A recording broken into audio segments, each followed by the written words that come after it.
Okay, this is lesson 10. I'm going to start from Lema Tanoi, which is right here. Lema Kahani Tanoi. And we'll end by Halacha Moirin Kane.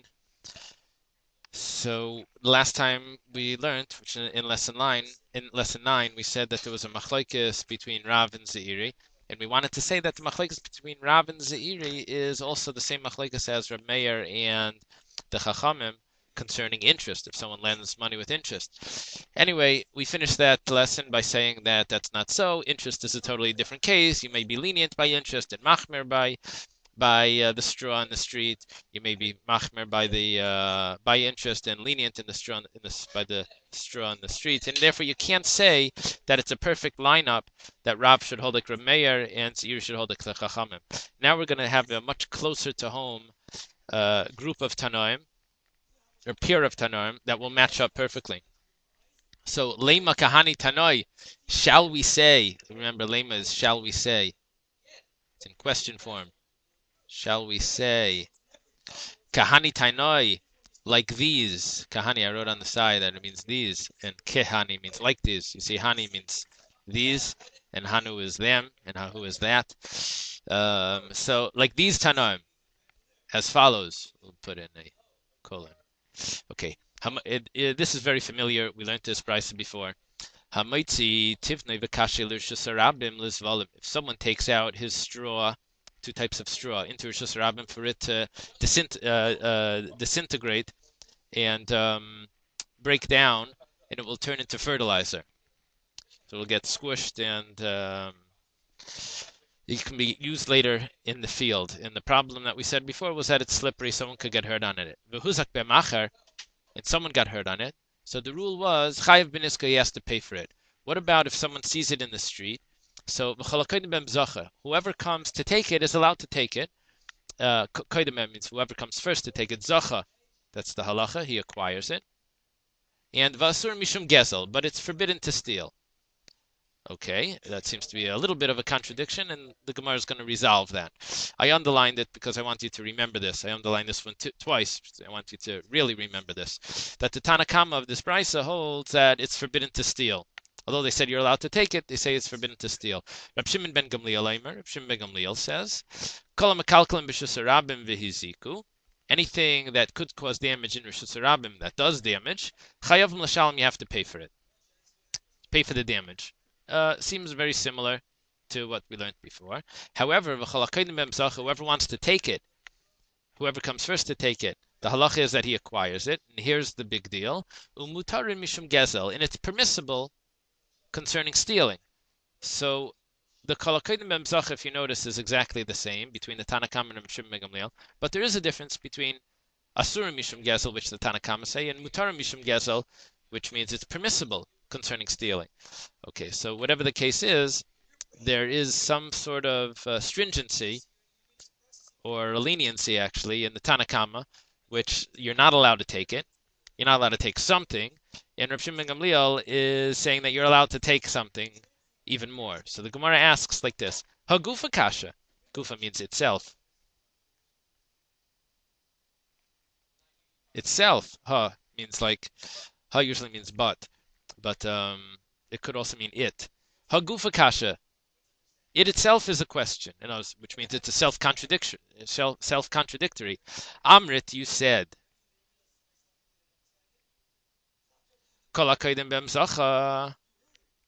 Whoever wants to come, whoever comes first can to take it, acquires it. V'hadar ka'amar. Hadar means you then say, you return to say. I'll write it on the side because it's a good word to know. Hadar, which could mean beautiful in biblical Hebrew. In Aramaic means not hadar, but hadar means to return. And you return and say, and which means you then say, asurim, I'll put this in quotes, asurim mishum gezel, and I'll underline it again, so twice, so you'll see the emphasis of where it's going on, that it's forbidden to take. So you started off saying, kol hakeidim b'mzacha, we'll underline this one, so you'll see the symmetry.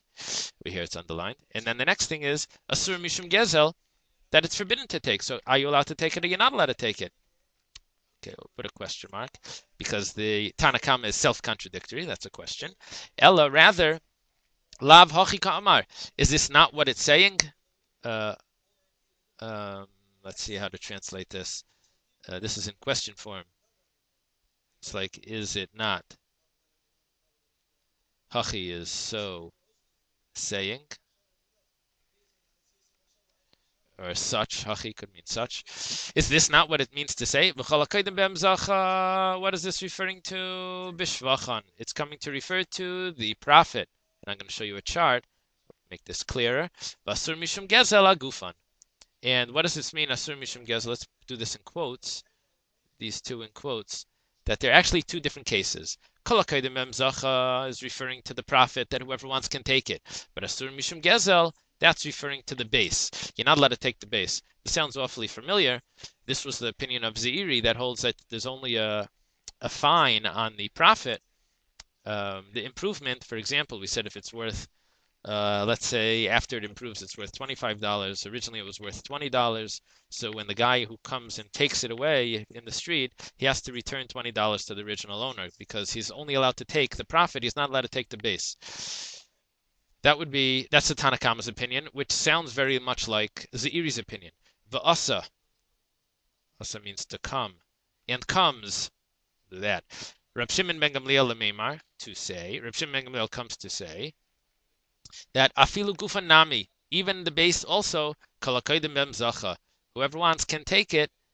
Zacha is the halacha. When the reason why he's saying that, or the reason where we're getting that from, is because Reb Shimon ben Gamliel said up here, mutar mishum gezel, that it's permissible because of stealing. The way I colored this was the Leimakani Tanai is the Gemara, words of the Gemara. The blue is the Brisa itself, and then this is the Gemara discussing the Brisa. And this should have been in green as well, but I just changed it just to show you that we've now established that Rav,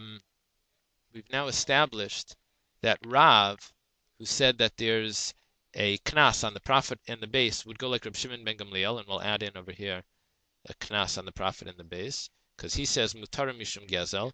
If you notice, kolakainim b'mzacha is referring to the prophet. Mutarim mishum gezel is referring to the base. There's a knas on it, and anyone who wants can take it. Again, because we don't want people putting it in the street, so the knas goes on both the prophet and the base. So all $25, let's say. The Tanakama would say, similar to Zeiri, that kolakainim b'mzacha, yes, you're allowed to take the prophet. We'll color this in. This means that it's a knas on there, but however, the base we're going to leave empty because they say asura mishum gesla, you're not allowed to take it, which is exactly what Zeiri said. So let's make a line straight down the middle, and that's the lema kahani tanoi. Shall we say that the machlekes Rav and Zeiri is exactly the machlekes between Reb Shimon ben Gamliel and the Tanakama? That Rav would hold like Reb Shimon ben Gamliel, and Zeiri would hold like the Tanakama. Okay, this is what we did in class today. I'll go a drop further. Excuse me. Lizeiri vadai tanoihi. We have no question that according to Ziri, it's going to be a machlekes tanoim. But lerav milema tanoihi. Do we say, or is there to say that it's a machlekes tanoim? Maybe we can say different, and we're going to see how. In other words, for Zeiri, there's no question that there are those that do make a knas on the base, and that's Reb Shimon ben Gamliel. And I cannot get Reb Shimon ben Gamliel to say that there's no knas on the base, because he says clearly, mutar mishum gezel. However, Rav, we may be able to say that even though the Tanakama seems to say that there is no knas on the base, that may not necessarily be the case. And it may be that Rav would actually hold like the Tanakama. Rav says over here there is a knas. Rav doesn't say it over here. You're going to see how this works.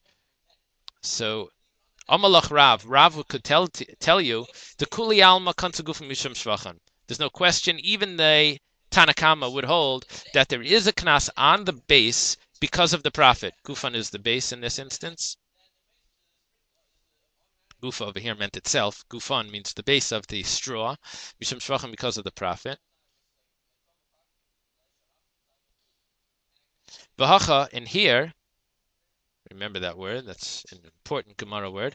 Bahalacha ve'ein moirin kain kamiflagi. Kamiflagi means they are arguing. Let's put this into quotes. Halacha be'ein moirin kain.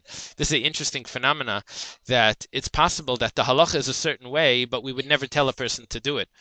And sometimes, if we go back to the chart, we'll be able to point this out. The Tanna Kamma really holds that if a person took the base, we don't tell him that he has to give it back.